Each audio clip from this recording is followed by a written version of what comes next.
நீங்க தேர்தல் சமயத்துல இத கண்டிப்பா கேட்டிருப்பீங்க. எல்லா நீர்நிலைகளையும் சரி செஞ்சிடுவோம். கேட்கும் போதே ஒரு நம்பிக்கை வருதுல்ல? ஆனா அந்த நம்பிக்கைக்கும் நிஜத்துக்கும் நடுவுல ஒரே ஒரு கேள்விதான் எப்பவுமே நிக்கும். ஆமா, அதுக்கான காசு எங்க இருக்கு? இன்னைக்கு நாம என்ன பண்ண போறோம்னா, ஒரு பெரிய தண்ணீர் வாக்குறுதிக்கு பின்னாடி இருக்கிற உண்மையான கணக்கு வழக்கு என்னன்னு பார்க்க போறோம். வாங்க, இந்த பணம் எங்க போகுதுன்னு நாமளும் பின்னாடியே போய் பார்ப்போம். சரி, வாங்க முதல்ல அந்த வாக்குறுதியிலிருந்தே ஆரம்பிப்போம். ஏன்னா அத கேட்கறதுக்கே மனசுக்கு ரொம்ப ஆறுதலா இருக்கும். பாத்தீங்களா, இந்த மாதிரி ஒரு வரிய நாம எல்லா தேர்தல் சமயத்திலையும் கேட்டுக்கிட்டே இருப்போம். ஆனா இத உண்மையாவே செய்யணும்னா எவ்வளவு செலவாகும்? வாங்க, அந்த பணத்தோட தடத்தை பிடிச்சு போனா என்ன தெரியுதுன்னு பார்க்கலாம். சரி, இந்த வாக்குறுதிகள் எல்லாம் ஒரு பக்கம் இருக்கட்டும். இப்போ இதுக்கு பக்கத்துல சில உண்மையான நம்பர்ஸை வச்சு பார்த்தா கதை ரொம்பவே சுவாரஸ்யமா மாறும். இங்க பாருங்க, இது அரசாங்கம் சமீபத்துல செஞ்ச சில நீர்நிலை புனரமைப்பு திட்டங்களோட உண்மையான செலவு. 4 மாவட்டங்கள்ல ஒரு 100 ஏரிகளை சீரமைக்க மட்டுமே கிட்டத்தட்ட 111 கோடி ரூபாய் தேவைப்பட்டிருக்கு. அப்போ கணக்கு ரொம்ப சிம்பிள். இதுதான் நம்மளோட ஆரம்ப புள்ளி.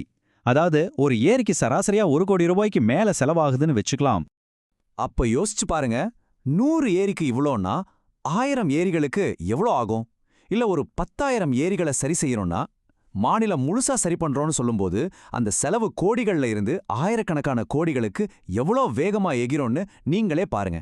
சரி, ஒரு பெரிய திட்டத்துக்கு எவ்வளவு செலவாகும்னு புரிஞ்சுக்க நிஜத்துல நடந்த ஒரு சூப்பரான உதாரணத்தை பார்ப்போம். அதுதான் அத்திக்கடவு அவிநாசி திட்டம். அடேங்கப்பா, கிட்டத்தட்ட 1916 கோடி ரூபா. நல்லா யோசிச்சு பாருங்க, இது வெறும் ஒரே ஒரு திட்டத்துக்கான செலவு. அப்போ மாநிலம் முழுக்க இந்த மாதிரி திட்டங்களை செயல்படுத்தணும்னா எவ்வளோ பிரம்மாண்டமான முதலீடு தேவைப்படும், இதுவே நமக்கு ரொம்ப தெளிவா சொல்லுது இல்லையா? சரி, இவ்ளோ பெரிய செலவுகளை பத்தி பேசிட்டோம்.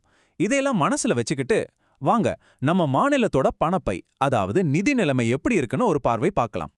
இது என்னன்னா 2026-27 வருஷத்துக்கான மாநிலத்தோட மூலதன செலவு.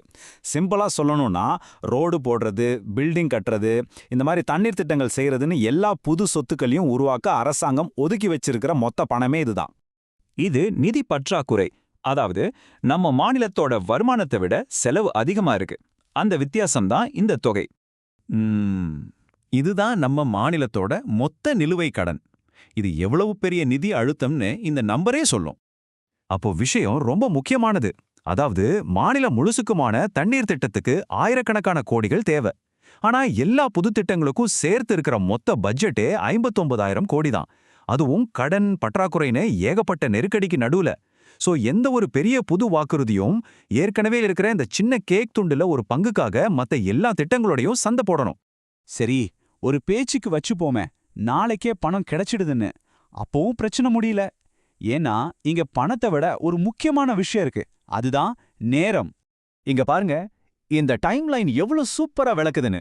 ஒரு கட்சி தேர்தல்ல ஜெயிச்சு வாக்குறுதி கொடுத்த அந்த நிமிஷத்திலிருந்து ஃபைல் நகர ஆரம்பிச்சு, டெண்டர் விட்டு, வேலை ஆரம்பிச்சு, அதுக்கப்புறம் மழைக்காக காத்து, அந்த ஏரி நிறைஞ்சு, கடைசியா பூமிக்குள்ள தண்ணி ஊறி நிலத்தடி நீர்மட்டம் உயர்றதுக்கு எவ்வளோ பெரிய நீண்ட ஒரு பயணம் தேவைப்படுது பாத்தீங்களா? அதோட நிக்காது. இதுல ஒவ்வொரு ஸ்டேஜ்லயும் ஏகப்பட்ட தாமதங்கள் வரலாம். நிலத்தை கையகப்படுத்துறதுல பிரச்சனை, நீர்நிலை ஆக்கிரமிப்புகள் அகற்றுவதுல சிக்கல், மாநில அரசு பணம் கொடுக்க தாமதம், மத்திய அரசு பங்கு வர்றதுக்கு லேட் ஆகுறதுன்னு இப்படி பல காரணங்களால திட்டம் இன்னும் பல வருஷங்கள் தள்ளி போக வாய்ப்பு இருக்கு. அதனால நாம ரொம்ப முக்கியமான ஒரு விஷயத்த புரிஞ்சுக்கணும்.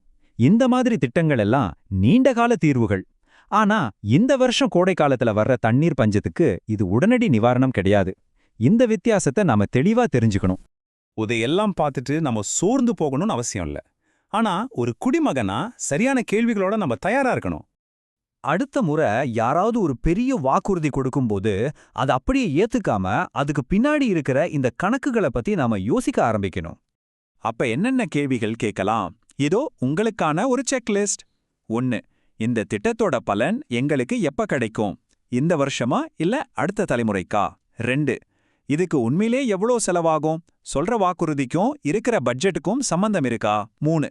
சரி, அந்த காசு எங்கிருந்து வருது? நம்ம மாநில பட்ஜெட்ல இருந்தா, மத்திய அரசு கிட்ட இருந்தா, இல்ல புதுசா கடன் வாங்க போறீங்களா? பாருங்க, இந்த 3 சிம்பிள் கேள்விகள் நம்மள வெறும் ஓட்டு போடுறவங்களா இல்லாம விவரம் தெரிஞ்ச குடிமக்களா மாத்திடும். ஆக நாம இவ்வளோ நேரம் பார்த்ததோட மொத்த சாராம்சமும் இந்த 3 எளிய ஆனா ரொம்ப சக்தி வாய்ந்த கேள்விகள் தான். அடுத்த முறை நீங்க எந்த ஒரு பெரிய வாக்குறுதியை கேட்டாலும் உங்க மனசுல இந்த 3 வார்த்தைகள் ஒலிக்கணும். எப்போ, எவ்வளவு, காசு எங்கே? இதுதான் நாம எல்லாரும் மறக்காம கேட்க வேண்டிய கேள்வி.